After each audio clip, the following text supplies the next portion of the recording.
இன்றே சப்ஸ்கிரைப் செய்து உங்கள் ஃபேவரட் ஷோகளை காணுங்கள். எந்த ஒரு பொண்ணுக்கும் நடக்க கூடாத அநியாயம் என் பொண்ணுக்கு நடந்திருக்கு. இத செஞ்சவன் யாருன்னு அது யாருன்னு நீதான் எங்களுக்கு கண்டுபிடிச்சு சொல்லணும். சரிங்க அத்தை, நான் தேடிட்டு தான் இருக்கேன். சீக்கிரமா கண்டுபிடிச்சிடுறேன். இவளுக்கு கல்யாணம் ஆகணும்னு நான் வேண்டாத தெய்வம் இல்ல, போகாத கோயில் இல்ல. எனக்கும் எங்க புருஷனுக்கும் எங்க வாழ்க்கையோட லட்சியமே இவளுக்கு ஒரு கல்யாணம் பண்ணி நல்லா வாழ வைக்கிறது தான். ஆனா இவ வாழ்க்கையில ஒருத்தன் மண்ணள்ளி போட்டுட்டான். பெத்த வயிறு பத்து எரியுது. இந்த கொடுமையை என்னால தாங்கிக்கவே முடியல. அத்தை ப்ளீஸ் அழாதீங்க அத்தை. இந்த தாலியை கட்டினவன் அக்கா தங்கச்சியோட தானே பிறந்திருப்பான். அதே மாதிரி ஒரு தாயோட வயித்துல தானே அவன் மகனா பிறந்திருப்பான்.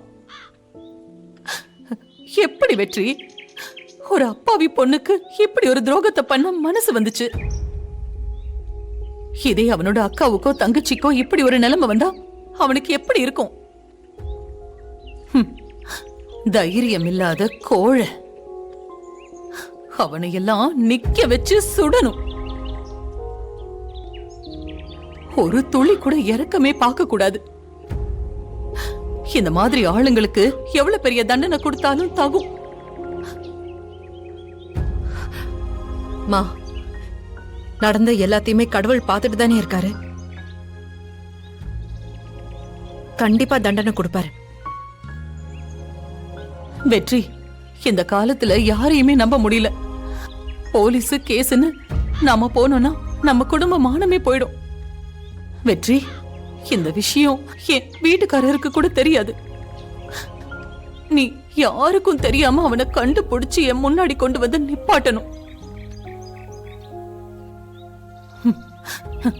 இந்த காலத்துல பொண்ணுங்களுக்கு ஏதாச்சும் ஒரு தப்பு நடந்துச்சுன்னா உடனே தப்பு செஞ்சவனை விட்டுட்டு பொண்ணுங்க மேலதான் பழிய போடுவாங்க.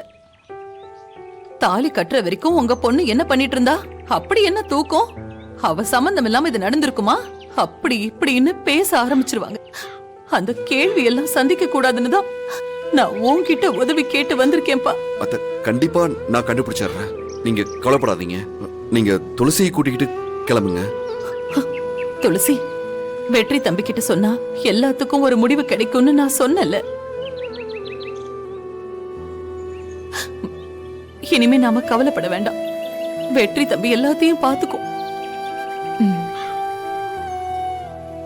சரி, நாங்க கிளம்புறோம்.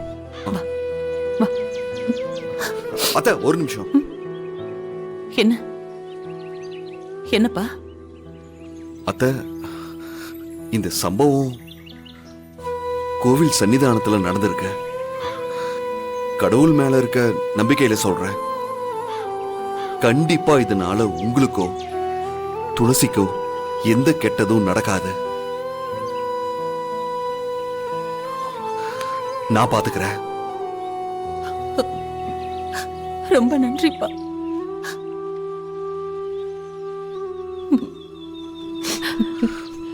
போயிட்டு வாங்க.